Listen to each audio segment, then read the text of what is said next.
como siempre, vamos a ir comenzando. Vamos a ir comenzando con esta charla del día de hoy, con este nuevo webinar. Como ustedes saben, estamos repasando en esta serie de webinars algunos de los temas más importantes, pensando bueno, en este nuevo contexto, en la transformación del turismo, en cómo analizarlo, en cómo pensarlo hacia adelante y cuáles son las perspectivas que nos esperan para los próximos meses. Así que en ese contexto les doy a todos la bienvenida, es un gusto estar juntos, como en las anteriores ediciones, trabajando por y para el turismo, poniendo sobre la mesa todos estos temas tan interesantes. En el día de hoy, particularmente, queremos enviar un saludo muy fuerte para todos los agentes de viajes en su día, parte fundamental de la cadena de valor del turismo. Así que les enviamos un abrazo grande, sabemos que estamos todos pasando un momento complicado, los agentes de viajes mucho más, en un momento complejo, pero no se deja de ser un día para mirar el rol del agente de viajes, reivindicarlo y sobre todo saludarlos y brindar con todos ellos. Así que sin más, voy a ir dando paso a nuestro equipo técnico de Cantur para que presenten a nuestro panelista y para ir comenzando ya con el tema que nos convoca hoy, que es el del alojamiento turístico. Un tema que, como ustedes saben, la Cámara viene abordando desde hace ya muchos años, no es un tema nuevo, es un tema recurrente, en el cual queremos poner el foco, sobre todo en este momento. El otro día en su charla, Julio decía que algunos temas del turismo, fragilidades del sector, habían quedado al descubierto con la pandemia. Este es uno de los temas que realmente es necesario atacar rápidamente. En el mundo, pre-pandemia también, es un tema que estuvo sobre la mesa, así que bueno, les agradecemos a todos la presencia y ya comenzamos con el seminario. Muchas gracias. Bueno, les recordamos a todos que tenemos las preguntas para el chat y también la sección de preguntas y respuestas para contestarlas al final de la charla.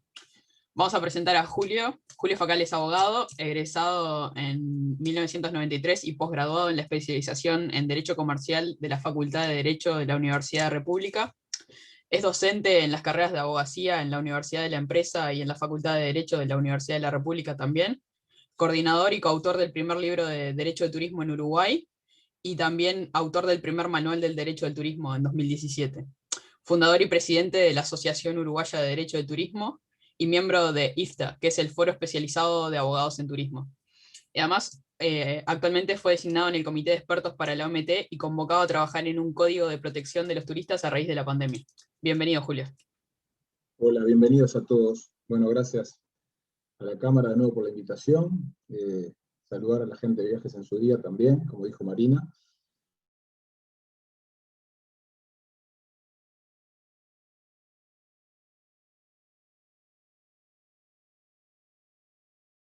De alguna forma van a quedarse, ¿no?, por un tiempo y que van a ser una herramienta útil en el futuro para poder convocar en estas instancias cuando la presencialidad a veces es un obstáculo.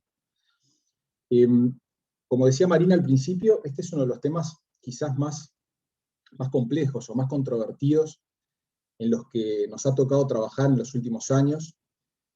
Si muchos no saben, venimos trabajando conjuntamente con la Cámara, con la Asociación de Hoteles, con el Centro de Hoteles de Punta del Este, en la promoción de un proyecto de ley que un poco regule el alojamiento turístico en Uruguay, así como está pasando en otras partes del mundo.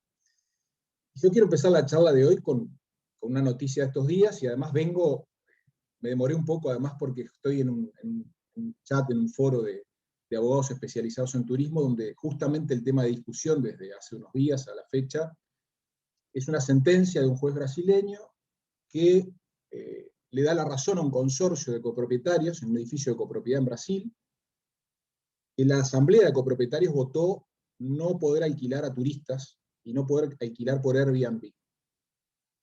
Y la sentencia del juez le da la razón al consorcio y prohíbe que esas unidades de propiedad horizontal se alquilen a turistas a través de la plataforma Airbnb. Yo, a pesar de que soy uno de los promotores más fervientes de la necesidad de regular el alojamiento turístico, y por eso quiero empezar la charla con esto,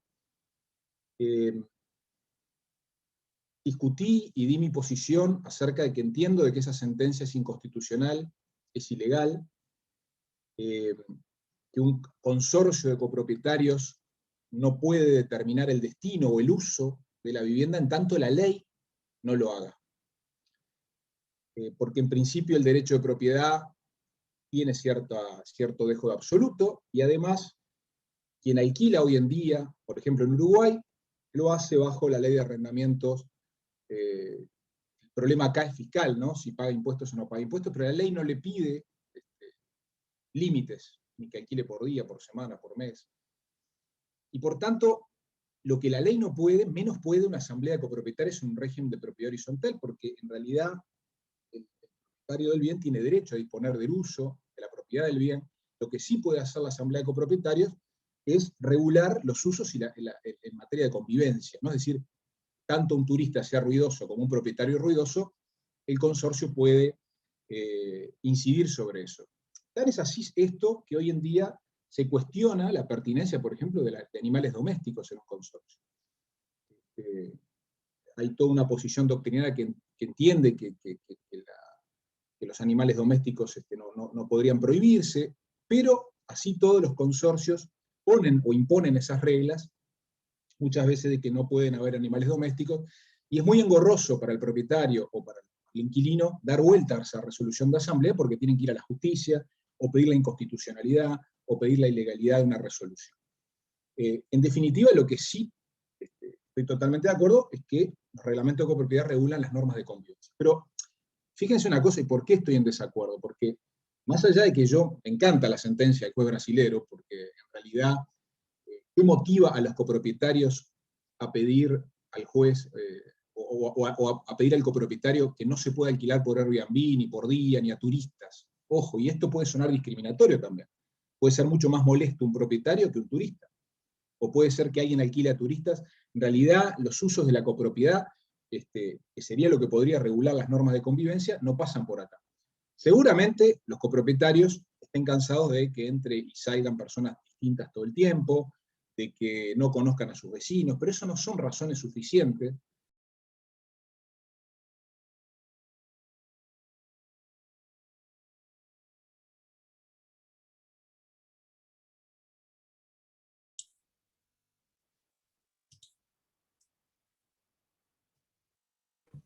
Estoy silenciada. Creo que tuvimos algún problemita técnico con Julio, que se le cayó la conexión.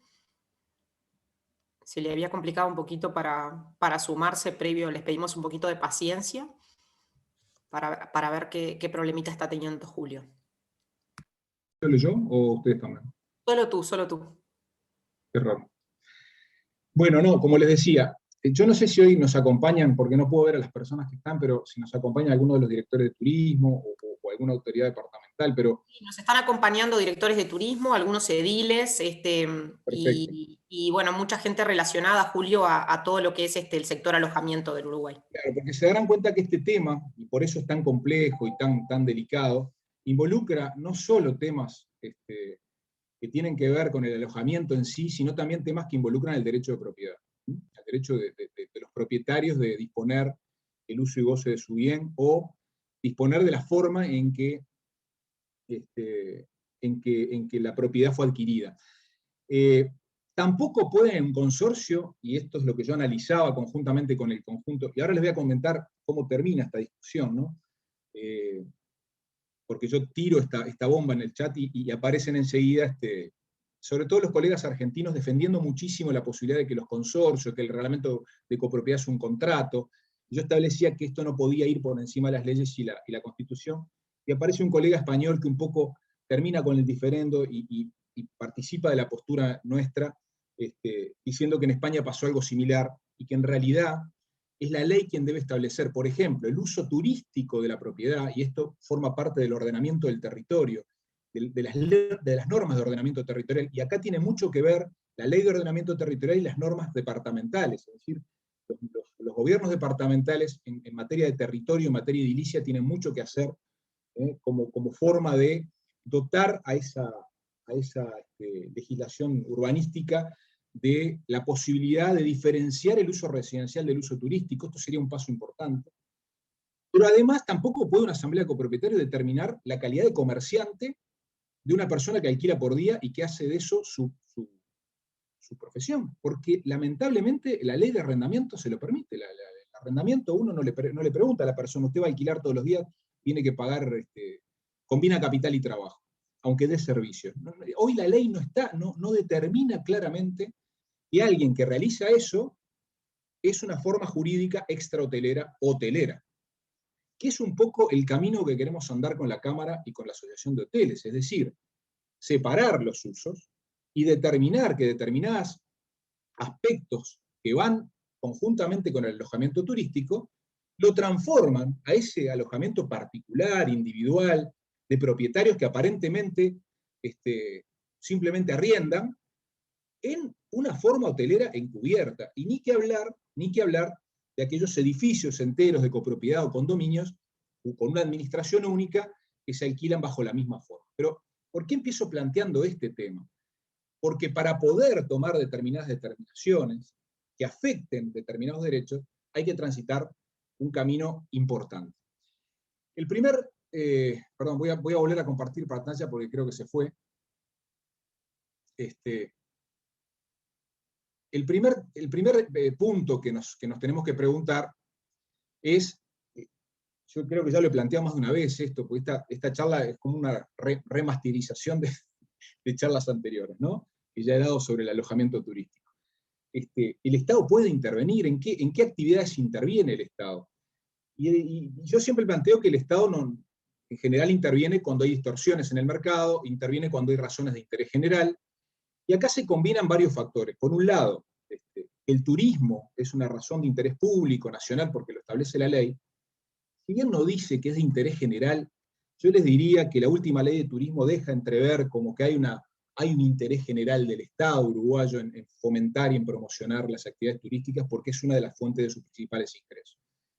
Esto hace que el Estado deba mirar con ojos de turismo todas las actividades y todas las actividades que se reúnen. Y por tanto yo creo que hay una razón de interés general, y tal es así que si bien las actividades no están limitadas, no es como la actividad financiera, como un banco, que yo para poner un banco tengo que pedirle autorización al Poder Ejecutivo, al Banco Central, sí tengo cierta regulación por parte del Ministerio de Turismo, donde el Ministerio dice, para ser un agente de viajes, para ser un hotel, usted tiene que cumplir con estas prerrogativas. Lo que quiere decir que no cualquiera puede desarrollar una actividad turística. Esto es un punto muy importante. Es decir, las actividades pueden ser formales o informales, ¿verdad? Pero también las actividades pueden ser legales o ilegales. Y para esto se requiere una ley que habilite o no habilite a que esa actividad la podamos considerar ilegal. Y por eso quiero comenzar diciendo esto. Hoy la actividad de alquilar cabañas, departamentos, no está categorizada, primero, no hay una ley que establezca que esas son formas jurídicas hoteleras, y tampoco, mientras la persona pague IRPF, podrá haber un tema de formalidad. Tampoco es ilegal.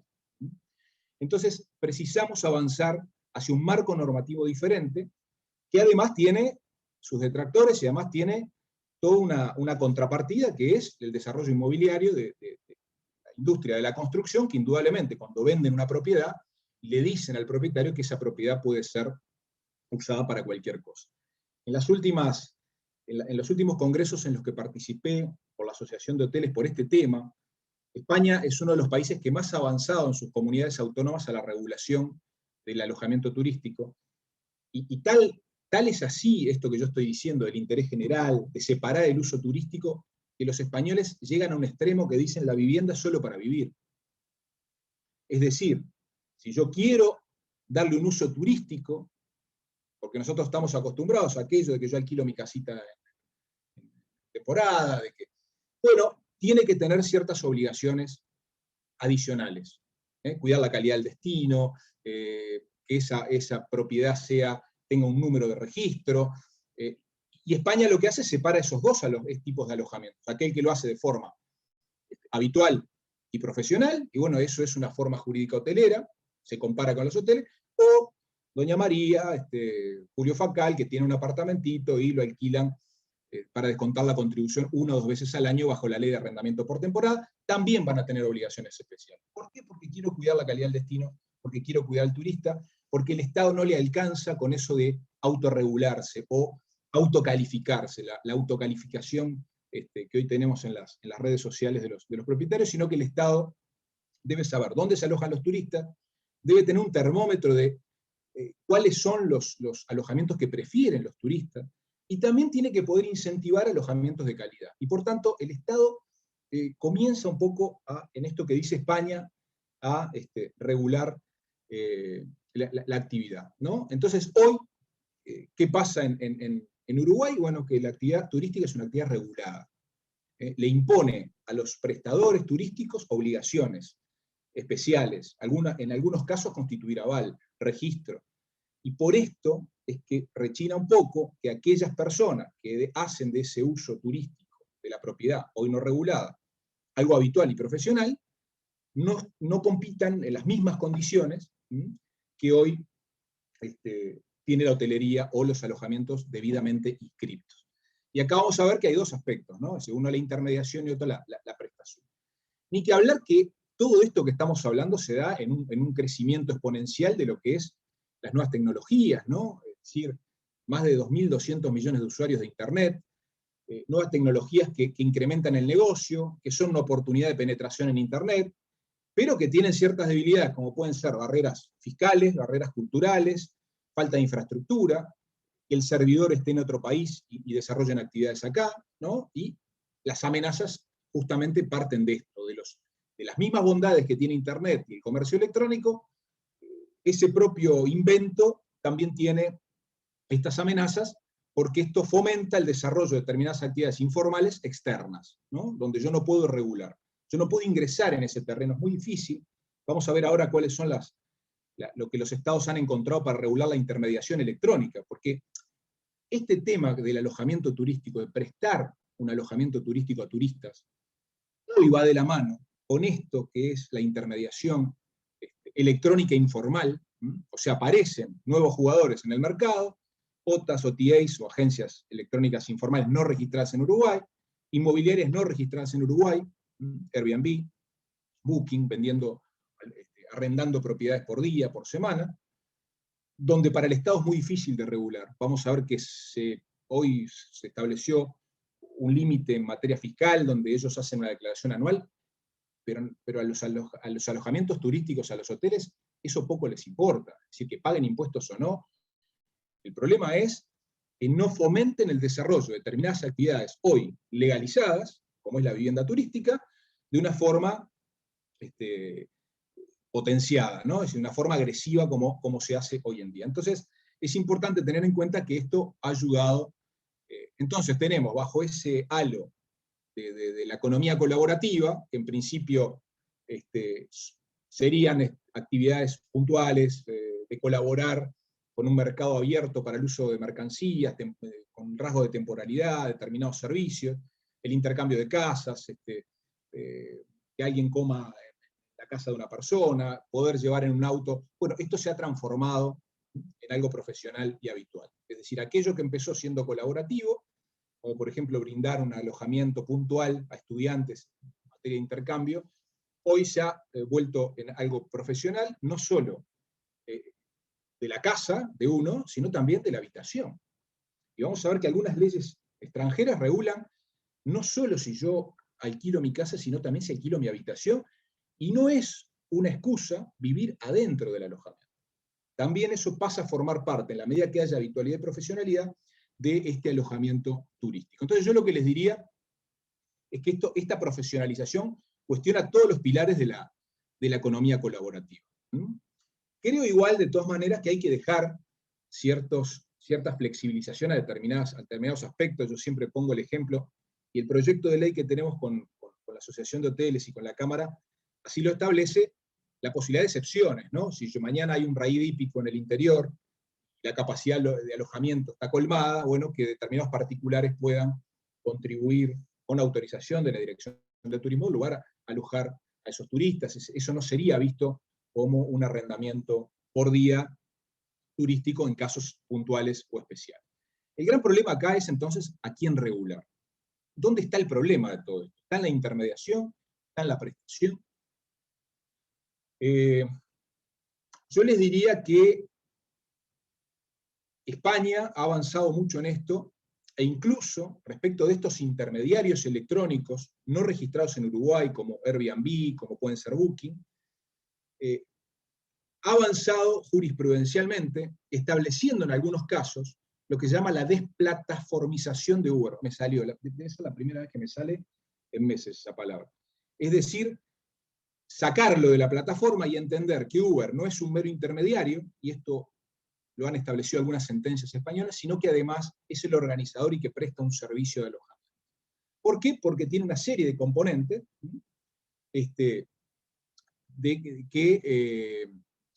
estaba hablando de Uber, una serie de componentes que lo convierten en un servicio de transporte. Y la misma pregunta deberíamos hacernos en el caso de Airbnb. ¿Hay una desplataformización de Airbnb? ¿Puedo considerarlo un servicio de alojamiento? ¿Es un simple intermediario? Y España ha avanzado hacia eso.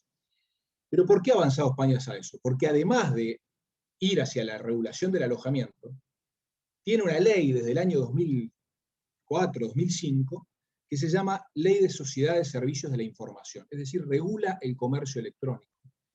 Y tiene la posibilidad, ese marco normativo, de que los países miembros de la Unión Europea hayan adaptado estas normas al punto tal de que estos intermediarios necesariamente deban registrarse, sean controlados, sea controlado el comercio electrónico, y puedan determinar entonces si estamos en presencia de una sociedad de la información, que es aquel que tiene un conjunto de características que va más allá de la intermediación, o no. Uruguay, lamentablemente, por una serie de barreras, incluso tecnológicas, Airbnb no tiene su casa matriz indudablemente en Uruguay, como sí de pronto la tiene en los países europeos o en los países norteamericanos. Es mucho más difícil para los países de Sudamérica avanzar en la regulación de la intermediación. Entonces, yo creo que el tema hay que plantearlo cuando hablamos de a quién regular en estos dos temas, ¿no? Es decir, por un lado los intermediarios y por otro lado el alojamiento. Lo que sí puedo decirles es que el alojamiento turístico tiene características que la hacen única, ¿no? Desde que es una actividad relevante para el turismo, que es una actividad formal y reservada a aquellos que se registran. Y acá la indignación de los hoteleros hoy en día, y más con la pandemia, yo el otro día leía noticias como que, por ejemplo, la pandemia ha sido aprovechada por plataformas como Airbnb para desarrollar el alojamiento a familias que hoy, miedosas o todavía reticentes en el turismo interno, prefieren este tipo de alojamientos que justamente se combinan en este intermediario informal y los propietarios particulares, ¿no? Es decir, esta combinación del alojamiento informal con informal para nosotros, vuelvo a decir que no, pero sí en España porque está regulado, con la intermediación que hace Airbnb. Entonces, es importante acá determinar cuáles son los obstáculos. Los obstáculos que tiene hoy el alojamiento es que tiene una fuerte competencia, y vuelvo a repetir, no informal, sino no regulada, porque lo que a nosotros nos parece informal, en realidad es legal, como vuelvo a repetir en la primera diapositiva que puse.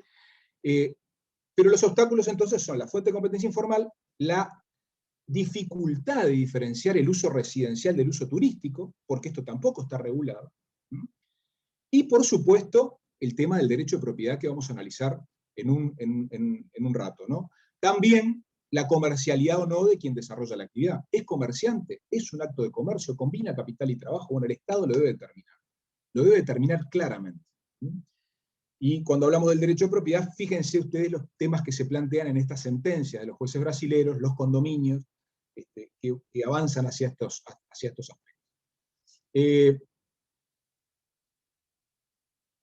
Alojamiento turístico, como dije recién, entonces por una serie de factores, y ojo, no nos olvidemos que también de las necesidades del turista, ¿no? El turista comienza a tener necesidades de vivir nuevas experiencias, estamos ante un nuevo turista, vamos a estar ante un nuevo turista post-COVID, seguramente, un turista más exigente, como yo decía en mi charla anterior de hace 2 semanas, entiendo yo, no va a hacer reservas tan a largo plazo, va a estar miedoso por un tiempo, vamos a tener que ganar su confianza, pero las necesidades de ese turista han ido cambiando, en cuanto a la diversificación, a la exigencia de nuevos modelos de negocio, de nuevas experiencias. Si lo de Airbnb y lo de las casas particulares no solo responde a un tema económico. Yo preguntaba la vez pasada, en una charla, si si el tema Uber responde a que Uber tiene los autos más lindos, o los choferes mejores, o que es más barato, y no necesariamente se dan estas condiciones. La gente también quiere vivir nuevas experiencias, y allí tiene que ir también un poco la hotelería en esta ruptura del modelo tradicional. Esta hotelería que hoy, indudablemente, se comercializa con nuevas redes de comercialización, donde aquí la comercialización electrónica fue un rol fundamental. Lo que quiero decir con esto es que los hoteles hoy no pueden prescindir de determinados canales de comercialización, incluso muchos de ellos, que intermedian hoteles, tampoco están inscritos en Uruguay, como es el caso de Booking, ¿no? Es decir, ¿qué hotel hoy prescinde de Booking? Y sabemos que esto lleva a los hoteles a someterse a comisiones bastante onerosas, a condiciones que muchas veces no pueden tener un trato directo con el turista, o Booking les impone al turista condiciones distintas a las que tiene el hotel, y esto ha pasado en la devolución de las plazas de hotel apenas estalló la pandemia. Es decir, una de las grandes noticias fue Booking tomó determinaciones por encima de las políticas comerciales de los hoteles. O sea que esto también somete a los hoteles a determinadas pautas. Y esto es un problema. Lo que sí tenemos que analizar es que hay dos tipos de intermediación y dos tipos de prestación. Por un lado, la intermediación formal. ¿Quiénes son los que formalmente hoy pueden intermediar en la venta de hoteles? Las agencias de viaje. Son los únicos que pueden intermediar en la venta hotelera. O sea que la prestación del hotel puede ser directa, o la oferta puede ser directa. El hotel ofrece sus servicios en forma directa en su página web, o a través de los distintos canales de comercialización, o los agentes de viajes son los únicos, por nuestra ley, autorizados a intermediar en agentes de viajes registrados. Con el alojamiento turístico, que como les vuelvo a repetir, hoy el alojamiento por temporada, o por día, o por semana, no está prohibido en nuestro país, es la actividad inmobiliaria quien puede intermediar, la actividad inmobiliaria registrada, las inmobiliarias registradas ante el Ministerio de Turismo, que pueden intermediar en esos arrendamientos, sobre todo por temporada. Lamentablemente acá hay un problema que llevaría otra charla a analizar, que es que nuestros decretos reglamentarios hablan de zonas turísticas y no de servicio turístico. En realidad el país todo debería apuntar hacia una visión sistémica, ¿no? De todo es turismo, no importa si yo determino o ofrezco mi servicio en Punta del Este o en Montevideo. Montevideo es una de las ciudades más visitadas por los turistas. Bueno, Montevideo no está contemplada en el decreto, no es arrendamiento por temporada, ¿no? Y esto también ofrece un problema importante. Debería ser todo arrendamiento a turistas. ¿Quién es turista? El que viene por debajo de un año sin ánimo de residencia. No importa en qué punto del país, si yo quiero avanzar hacia esa visión global que tiene que tener el Estado en materia de política de Estado en materia turística. Lo importante es determinar que hay intermediarios formales, tanto en el alojamiento particular como en el alojamiento hotelero. En el alojamiento de particulares hay una gran reticencia de los particulares a dar sus propiedades a los inmobiliarios registrados, porque por otra parte, bueno, ahora esto quedó en suspenso, la ley los hacía agentes de retención de determinados tributos a los inmobiliarios, y ¿qué hacían los particulares para no pagar impuestos? Terminan ofreciendo sus propiedades a través de los intermediarios informales. Y por otro lado tenemos la intermediación informal, y acá sí aparecen las formas jurídicas no registradas. En caso de agencias de viaje, las OTAs o las agencias online no registradas, como puede ser Kayak, Booking, que ofrecen actividad hotelera y son un problema para los hoteles y es muy difícil de regular. Y por otro lado, las inmobiliarias no registradas, es decir, Airbnb. El principal problema entonces acá que ofrece esto es cómo regular. ¿Dónde se cumple el contrato? Si yo quiero quejarme ante Airbnb, ¿cómo lo hago? El turista, ¿no? O el propietario. ¿A quién designo agente de retención? El Uruguay encontró una forma donde Airbnb y Booking declaran impuestos a fin de año. No hay nadie que haga agente de retención de esos impuestos. No hay nadie que verifique si esa liquidación de impuestos se ajusta a la realidad o no. ¿Cómo hago para que se registre? Una de las grandes preguntas en materia de intermediación es, Airbnb es un simple intermediario, y acá un poco lo que yo les planteaba con lo que se ha planteado en España, ¿no? Si es un simple intermediario o ofrece servicios subyacentes. Si nosotros analizamos la intermediación del alojamiento y lo que hace Airbnb, tiene un montón de aspectos supuestamente positivos para el propietario y para el turista, ¿no? Por ejemplo, tramita pagos, no permite dinero fuera de la plataforma, se puede realizar una reserva inmediata, tiene esa figura del anfitrión que facilita un poco la actividad, ofrece servicio de fotografía. Ahora, últimamente, si ustedes leen las páginas de Airbnb, dice que en la medida que los estados se lo impongan, va a colaborar en la recaudación de impuestos propietarios. ¿Sí? Acá en Uruguay no se ha dado, ¿no? Pero sé que algunas leyes que regulan el alojamiento turístico en Europa han utilizado justamente la plataforma Airbnb, que está registrada, está regulada, para ser agente de fiscalización, ¿no? Es decir, el Estado le dice, dame el listado de todas las personas que alquilan bajo tu plataforma porque quiero ver si están pagando impuestos. Es decir, Airbnb últimamente hasta colabora en los países donde está registrado con esa, resuelve reclamaciones, promueve la autorregulación de los usuarios, pero tiene un montón de aspectos negativos. Airbnb tiene la despersonalización del servicio, como primer factor, pero además está fuera del marco legal. Es decir, termina arrendando propiedades de propietarios por fuera muchas veces de las leyes de arrendamiento, por fuera de las leyes de arrendamiento por temporada, sin suscribir un contrato que sea válido para las partes. Y esto, a la hora del incumplimiento, genera inseguridad. A ver, respecto a la intermediación, y quiero no aburrirlos, pero necesariamente tengo que abordar el tema de la intermediación para ir al alojamiento turístico, ¿no? Yo termino pensando que la intermediación en realidad no es el principal problema regular. Primero porque en Uruguay va a ser muy difícil regular la comercialización electrónica donde los servidores están en el exterior, porque las formas de regular esto, como lo han hecho otros países, han sido o a través de incentivos para que se vengan a registrar, obligarlos al registro. Esto fue el caso de Uber, ¿no? Pero ¿cómo Uber se vino a registrar a Uruguay? Porque regulé la prestación. Es decir, creé un registro de conductores, ¿no? Y Uber no tuvo más remedio que avenirse a ese registro y registrarse también como intermediario o como plataforma, o hoy con esos servicios subyacentes. En algunos casos, acuerdos de intercambio de información tributaria, ¿no? Es decir, donde está Airbnb, con donde desarrolla actividades Airbnb, bueno, los estados intercambian información tributaria. Esto requiere de convenios tributarios. Coordinación con las autoridades reguladoras, con la URSEC. ¿Es ilegal o es legal la plataforma? ¿Se inscribió o no se inscribió? ¿La puedo prohibir?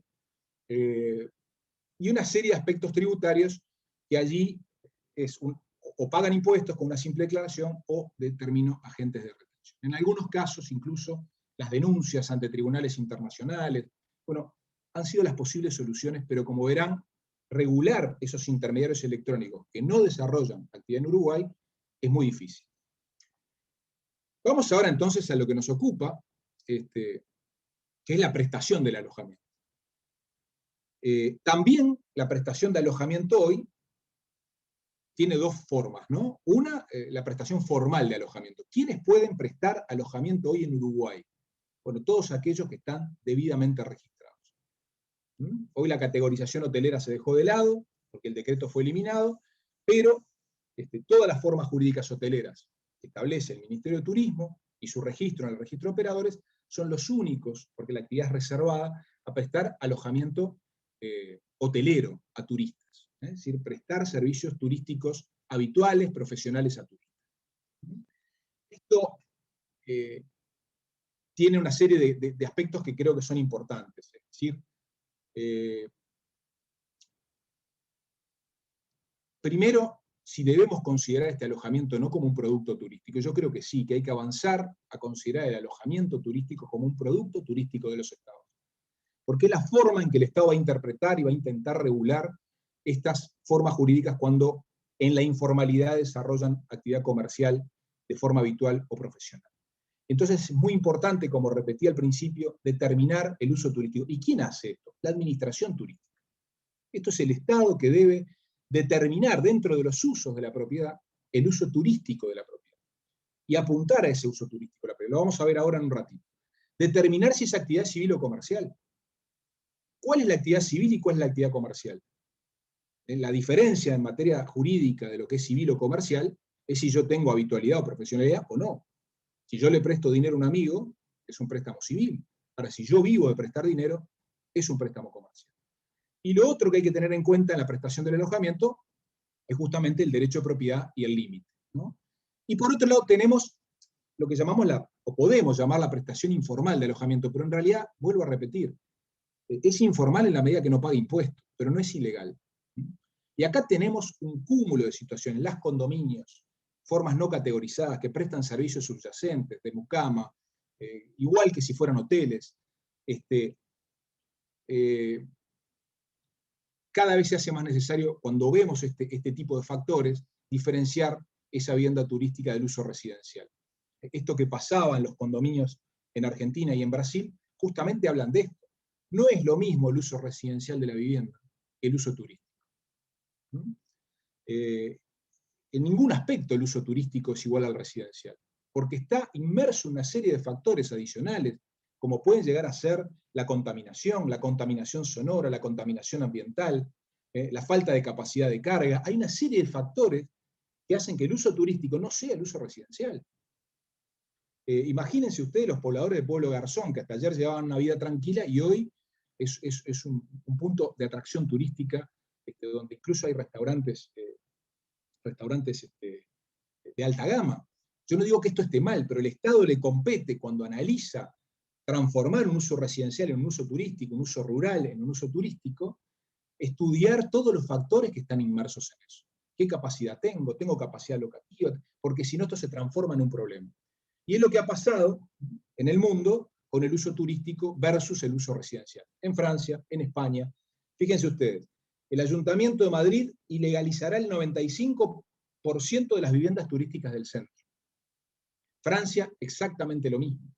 Palma será la primera ciudad en prohibir todas las viviendas turísticas en pisos. Prohibido alquilar una vivienda vacacional. Las autonomías regulan al dictado del lobby hotelero. Fíjense ustedes, ¿no? Esto es, los propietarios que están en contra de esa regulación. Casos legales en alquiler de viviendas turísticas entre particulares en España. Estos factores que hacen que España haya avanzado a prohibir el alquiler turístico es por temas de saturación, de ordenamiento territorial, de impacto ambiental. Yo sé que no es el problema de Uruguay, pero lo que quiero decir con esto es que además tienen estos factores, además de todos esos factores de la necesidad diferencial del uso turístico, tienen la fuente de competencia informal del sector hotelero, la baja de la mano de obra en el sector hotelero y la suba del precio de la vivienda residencial en polos que deberían ser muchas veces, deberían combinar lo residencial con lo turístico, caso París.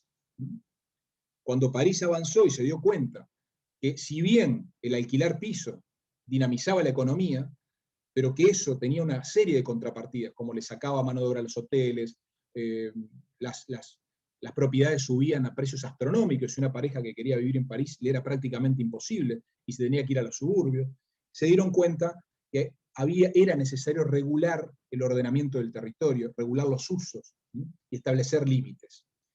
Por tanto, yo quiero que esta es uno de los principales aspectos que tiene que tener un proyecto que regule. Siempre existió viviendas de uso turístico. El otro día yo me estaba acordando de lo que eran algunos balnearios cuando uno era chico, ¿no? O sea, Atlántida cuando yo era chico era un balneario top cercano a Montevideo. Hoy la desurbanización y la necesidad de vivienda de muchos uruguayos hizo que hoy se combinen factores de la residencia habitual con el factor turístico. Pero siempre existieron viviendas de uso turístico.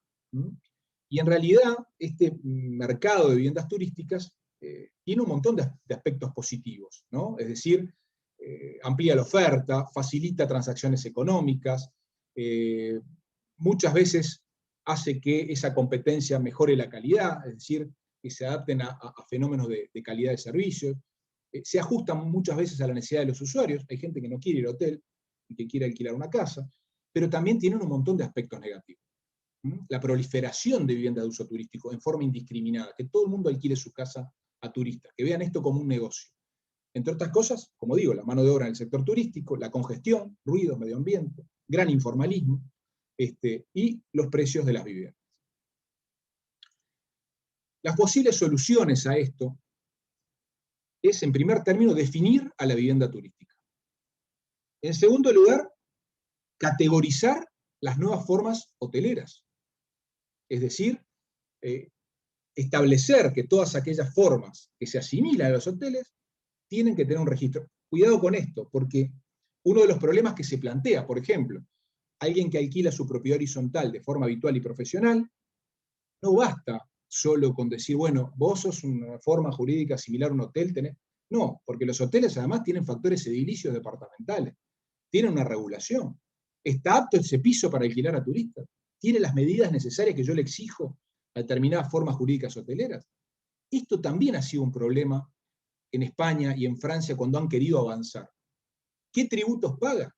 Paga IRAE, paga combinación de capital y trabajo, porque combina servicios, o sigue pagando el IRPF, el arrendamiento, pero debe registrarse. Y esta es una situación que el Estado deberá determinar. Esto amerita una gran mesa de trabajo, donde esté el Ministerio de Economía, el Ministerio de Turismo, las intendencias, analizando estos factores. Acá se trata de lograr un justo equilibrio. Primero, de favorecer a un sector como el hotelero, donde el Estado le impone determinadas obligaciones. Si no puede ser que el Estado le imponga obligaciones a un sector, y por otro lado, deje al libre albedrío que ese sector se complique con la competencia informal, volvamos a llamarla, de alojamiento no regulado. Porque en realidad lo que estoy haciendo es matando a esa misma actividad que quiero promover. Y esto no es una buena política de Estado, seguir sosteniendo esta situación. Esto es algo que venimos hablando hace muchos años con la Cámara, con la Asociación de Hoteles. El Estado debe avanzar, la administración turística debe avanzar hacia la definición del uso turístico. Que quien alquila a turistas tenga nuevos deberes ciudadanos, como tiene, si usted tiene un terreno que es área protegida, bueno, debe convivir con eso, debe plantar lo que el Estado le dice. Bueno, acá es lo mismo.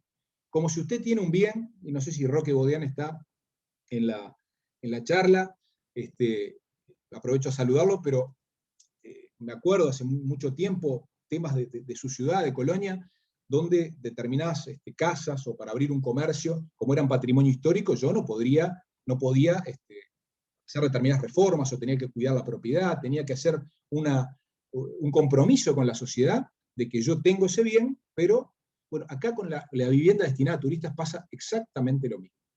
Quien destine su vivienda turística primero tendría que tener una obligación de registro, para que el Estado sepa dónde se alojan los turistas, qué tipo de servicios están prestando. Pero además obligaciones especiales, con sanciones, donde el Estado puede recaudar los impuestos que esa persona tiene que pagar, donde las viviendas pueden estar regularizadas. Yo no puedo seguir alquilando viviendas a turistas que no tienen la regularización de BPS o la regularización municipal. Y sin embargo está lleno de viviendas irregulares, o sea que el Estado tiene que tener, a través de ese registro, también la oportunidad de prestar un servicio de calidad, sea de particular, en forma esporádica, 2 o 3 veces al año, o sea de estas nuevas formas que las vamos a llamar extra hoteleras. Marco sancionatorio claro, coordinación. ¿Cómo voy de tiempo, Marina? ¿Estoy bien? Julio, nos quedan más o menos unos 10 minutos para las 11, Estoy para redondeando. que te puedas ubicar, y también no te olvides que vamos a dar un ratito para preguntas. Perfecto, estoy redondeando, no los quiero aburrir. Además, es un tema que me encanta y bueno, traje cosas para leer, pero vamos a ir redondeando, porque quiero plantearle el resumen de esto, ¿no? Para que ustedes puedan hacer las preguntas y si se quiere iniciar algún debate. Los posibles obstáculos que va a tener este proyecto, o que tienen estos proyectos, o que han tenido en el mundo. Yo participo, les vuelvo a repetir, de varios foros, y por ARU he participado en el foro Reform B&B, que son todos los hoteleros del mundo se han juntado a analizar esto. Hemos sacado una declaración que se le hemos presentado a la Organización Mundial del Turismo. Yo he sido incluido en un comité técnico a los efectos de avanzar en el análisis de la legislación. Un proyecto que yo elaboré para la Cámara hace 5 años, un poco más, sobre la regulación del comercio electrónico, que lamentablemente se presentó en la Comisión de Tecnología del Senado y nunca prosperó. Ha sido tomado como base de ese grupo de expertos para avanzar y presentarle algo a los distintos estados en la regulación de la intermediación. Pero está todo el tema de la prestación. Y acá tenemos las dificultades de diferenciar lo ocasional de lo habitual, el derecho de propiedad, que nuestra Constitución dice que es absoluto. Yo creo que tenemos que avanzar a limitar por razones de interés general esa propiedad cuando se detiene a turistas. Esto no quiere decir que no se pueda hacer, porque acá está el gran cuco de los detractores en los parlamentos europeos. Nunca más o no, se puede alquilar a turistas, tu casita la podés seguir alquilando por temporada. Vas a tener que registrarte y tener... Ahora, si lo haces de forma habitual y profesional, ya estamos hablando de otra cosa. Si tenés un condominio y un edificio de apartamentos, tenemos que avanzar hacia otra cosa. Tiene que haber un equilibrio entre lo colaborativo y lo profesional. Las dificultades que puede tener esto también es la burocratización de los procesos. Probablemente generar un registro no es fácil, y el hecho de avanzar hacia una regulación, hay que tratar de que esto no pase. También vamos a tener dificultades en la fiscalización. Imagínense, si hoy hay dificultades para fiscalizar el pago del IRPF, ¿quién va? Bueno, hay que avanzar, un Estado serio, entiendo yo, debe avanzar en la fiscalización, no solo física, sino electrónica. Hoy el Big Data, los medios electrónicos permiten al Estado el intercambio de información. No debería ser tan difícil, una vez que yo regulo esto, saber quiénes están por fuera.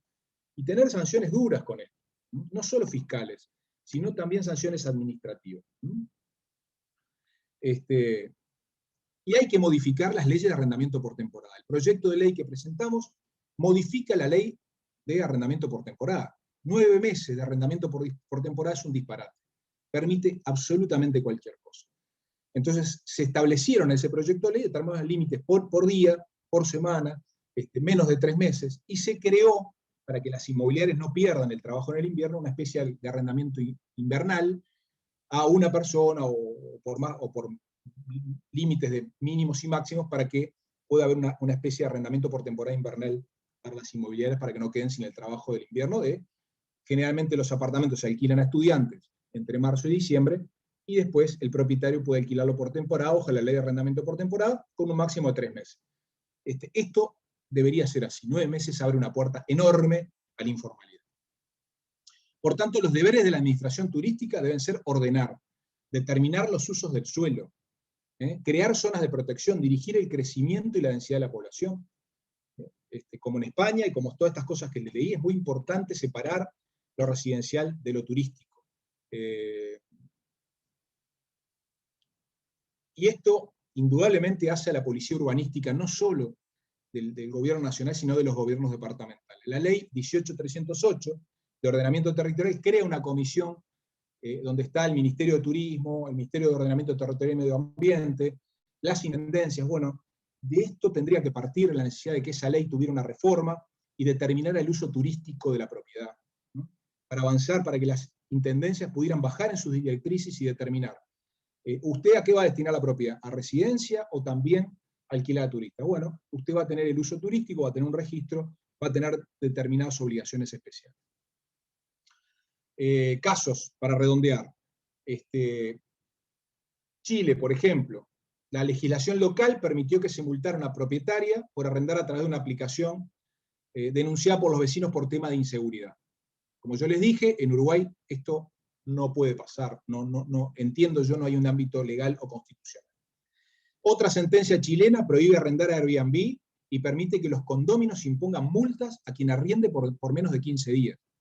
Esto en Uruguay, en la medida que no haya una ley, o que no haya una ley que establezca usos y la comercialidad de esas formas hoteleras, no, entiendo yo, sería inconstitucional o sería ilegal, o sea que tenemos que avanzar. Francia se dio cuenta de todas estas cosas que yo les estaba diciendo. Es decir, Airbnb, a partir de la regulación de los establecimientos hoteleros, las propiedades de particulares alquiladas y Airbnb cayó un 12% en 2017, y esto fue incrementándose hasta la pandemia a un 20%. Y esto se logró con la regulación, con el registro. ¿Qué problemas tuvo Francia? La fiscalización. Indudablemente echa la ley, echa la trampa, pero vuelvo a repetir, son obstáculos, son límites. Indudablemente siempre va a haber gente que esté por fuera, porque la gran pregunta siempre es, con el diario, ¿no? Bueno, ¿quién fiscaliza? ¿Y qué pasa si nadie fiscaliza? Bueno, yo, en realidad, ARU y la Cámara está trabajando a los efectos de implementar un proyecto de ley, será el Estado quien deberá establecer la forma de fiscalización.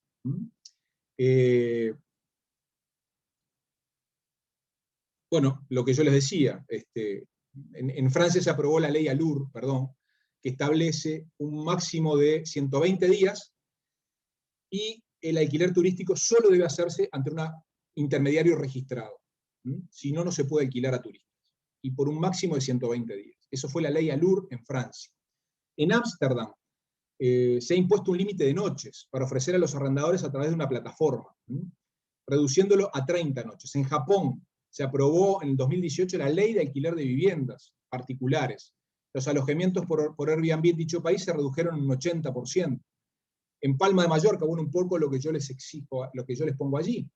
El ayuntamiento prohíbe el alquiler de pisos turísticos y se exige la profesionalización, se separa el uso residencial del turístico, etcétera, etcétera. En España, en Barcelona, se han clausurado 256 viviendas informales, luego de que se estableció la ley.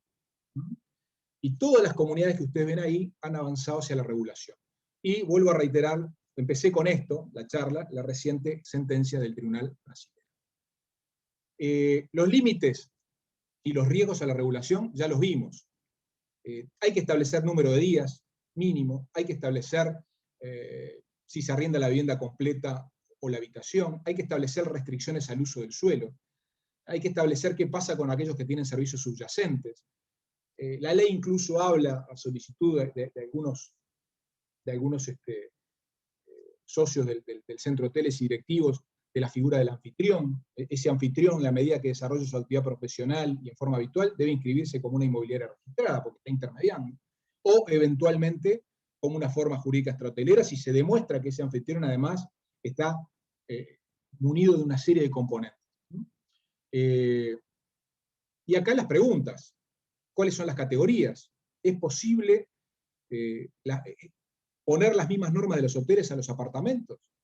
¿Cuál es el régimen tributario? Y esto es lo que entiendo que deben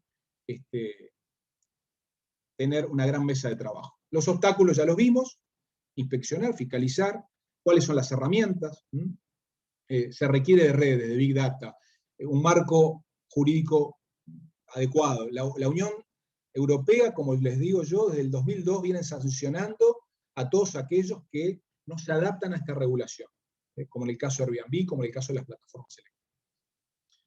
Y los aspectos impositivos, si bien son importantes, no voy a analizar ahora por falta de tiempo el decreto 144 del 2018, pero decirles que este decreto en el 2018 estableció que algunas plataformas de streaming como Spotify y Netflix pagaran impuestos a través de nombrando agentes de retención a los usuarios. En el caso de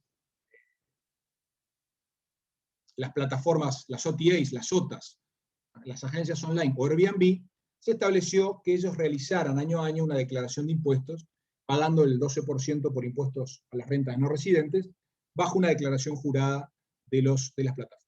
Esto, en definitiva, al sector hotelero no ayuda en absolutamente nada. No es por el lado tributario, regulando Airbnb, donde yo voy a prohibir el alquiler de vivienda de uso turístico. Hoy es Airbnb, mañana los particulares van a encontrar la forma también de... Lo que ha hecho Airbnb ha sido potenciar, ha sido poner el fenómeno de manifiesto, ha sido agravar la situación, combinarse con ese alojamiento que hoy no estaba regulado.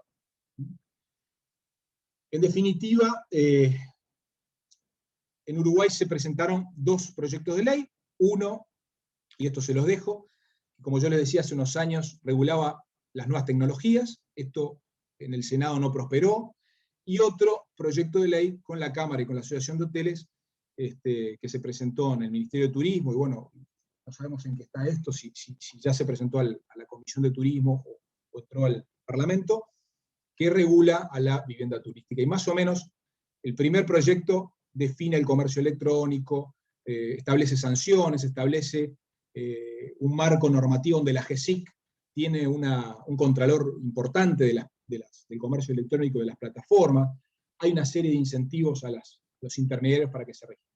Y el otro proyecto, el de la vivienda de uso turístico, define a la vivienda turística, habla de la coordinación entre el gobierno nacional y los gobiernos departamentales, le da una gran relevancia al gobierno departamental, habla de las notas distintivas, separa las formas jurídicas extrahoteleras, reforma o modifica la ley de arrendamiento por temporada, establece esas obligaciones y esos deberes ciudadanos a quien tiene la vivienda de uso turístico, establece inspecciones, contralores, sanciones, etcétera, etcétera. vuelvo a repetir, entiendo que el registro de viviendas es muy importante, por una de las cosas que yo menciono ahí, ¿no?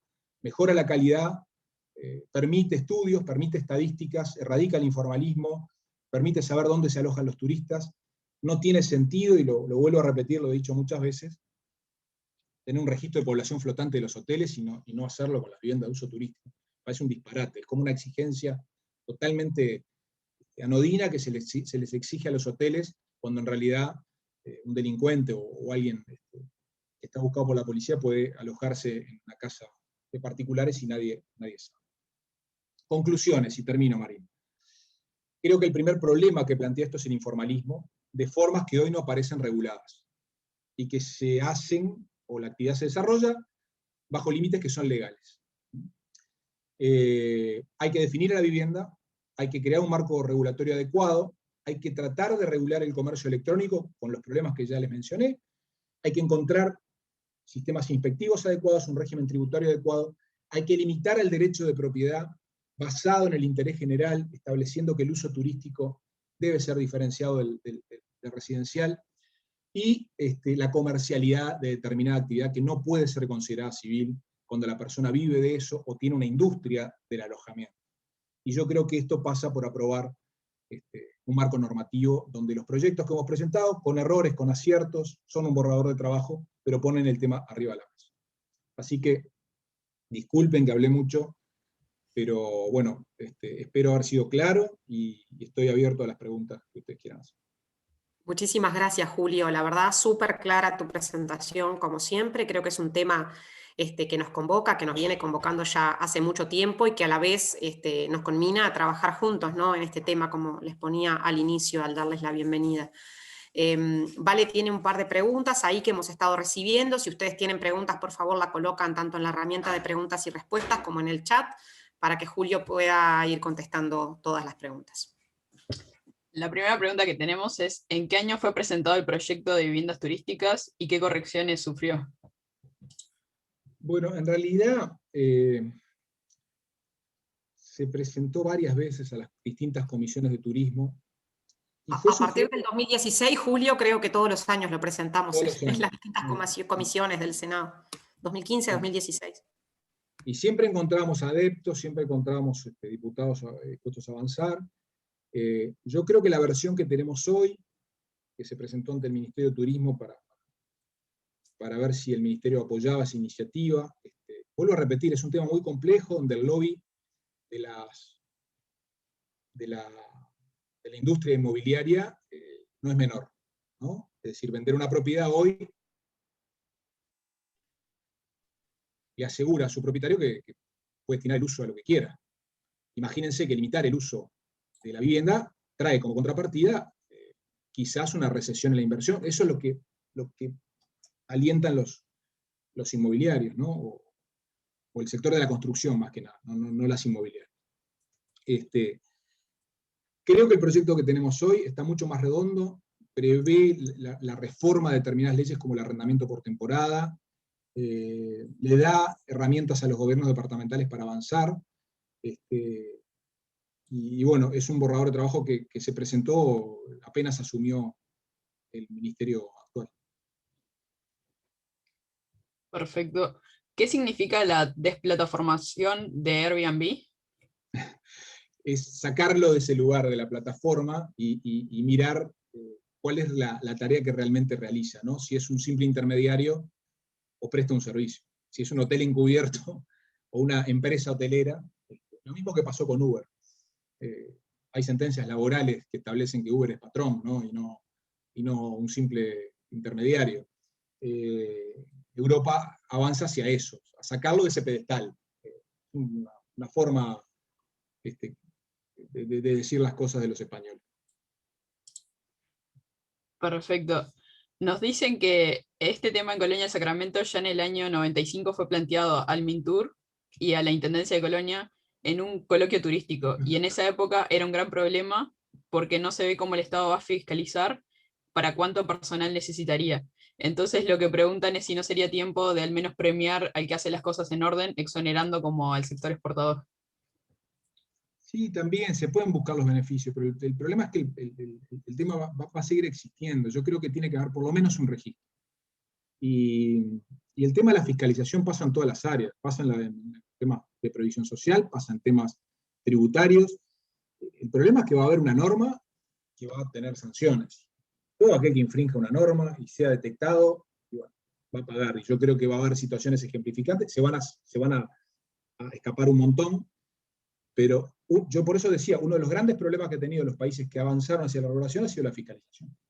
Pero digo, si el Estado va a poner la carreta delante de los bueyes, es decir, pensar que como no podemos fiscalizar, entonces no vamos a dictar las normas, no generaríamos un marco normativo, una serie de actividades. Yo creo que el marco debería estar, y el Estado, bueno, después vería, hoy ya no es tan difícil, hoy ya no se precisa tanta gente para fiscalizar, porque la fiscalización hoy ya no es física.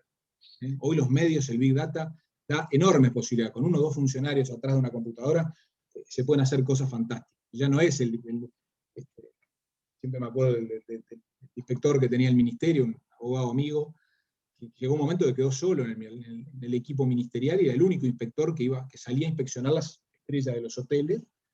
No podía con todo.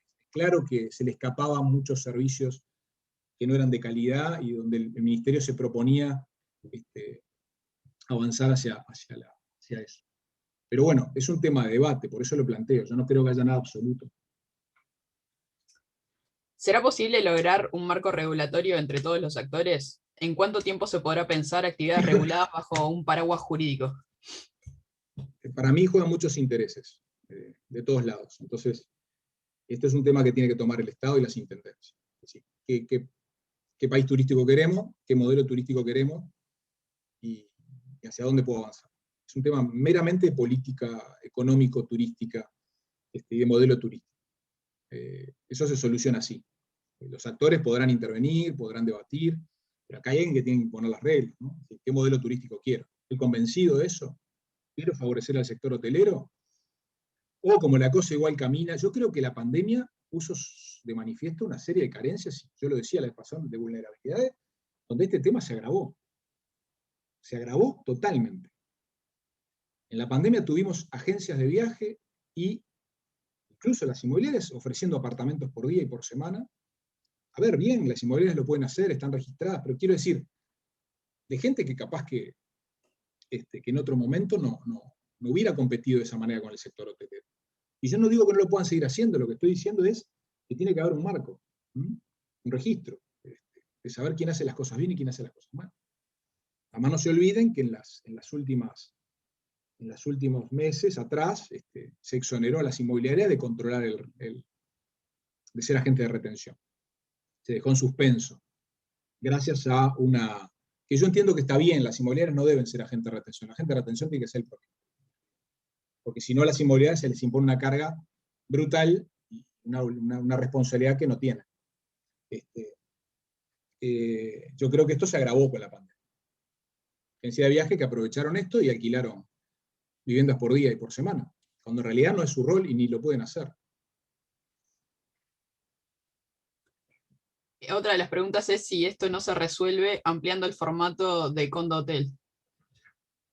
Lo que pasa es que el condotel, el condotel es una figura jurídica que nació en Portugal y en España, que permite a un edificio con propiedad horizontal, una vez que está en la división de la propiedad horizontal y le voy a entregar el apartamento a su propietario, ese propietario me lo da en forma inmediata a la administración hotelera para explotarlo como hotelería por un mínimo de 10 años. Estableció nuestro decreto reglamentario.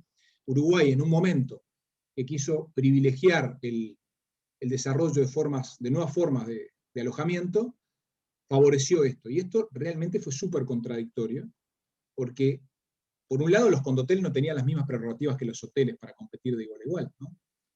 Y por otro lado, que echa la ley, echa la trampa. Se habilitaban algunas unidades como condotel en un edificio y después el propietario también las usaba, gozando de los mismos beneficios que había adquirido la sociedad administradora. Nadie controlaba eso. Yo creo que es un problema el condotel. Es una figura jurídica que en realidad es un híbrido que no resuelve absolutamente nada. Bienvenido sea, pero debería generarse un registro, un contralor mayor de eso. La última pregunta que tenemos es, en el caso de la ley de alojamiento por temporada de invierno, ¿involucraría el litoral donde se va en contratemporada? ¿Cómo? Perdón, no entendí la pregunta. En el caso de una ley de alojamiento por temporada de invierno, Sí, ¿involucraría el litoral donde se va en contratemporada?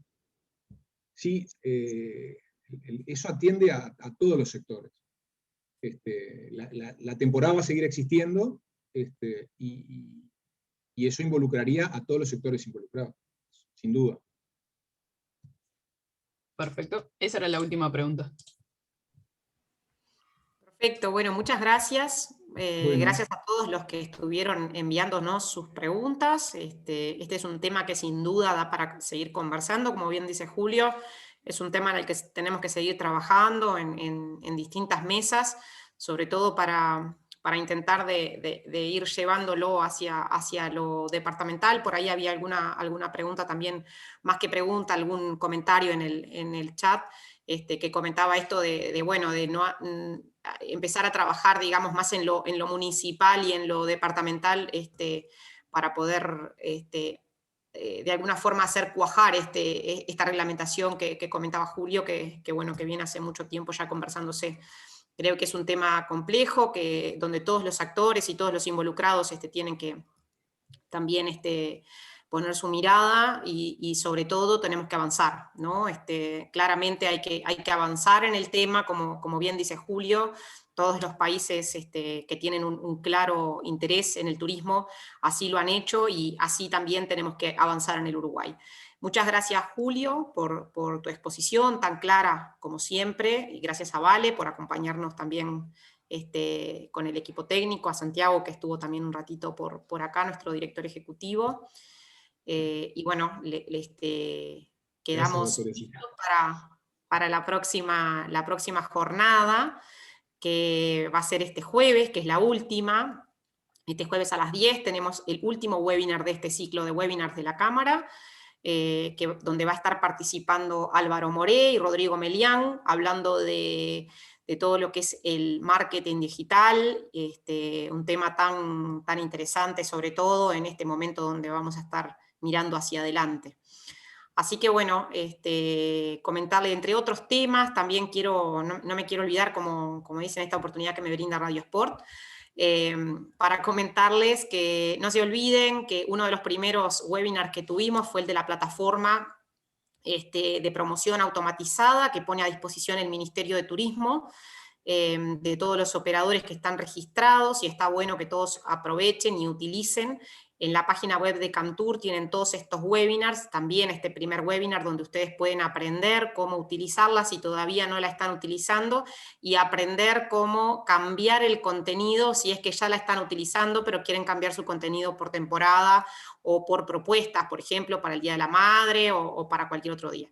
Ahí Valentina les acaba de dejar en el chat cómo llegar más rápidamente, el link del enlace donde están los webinars alojados.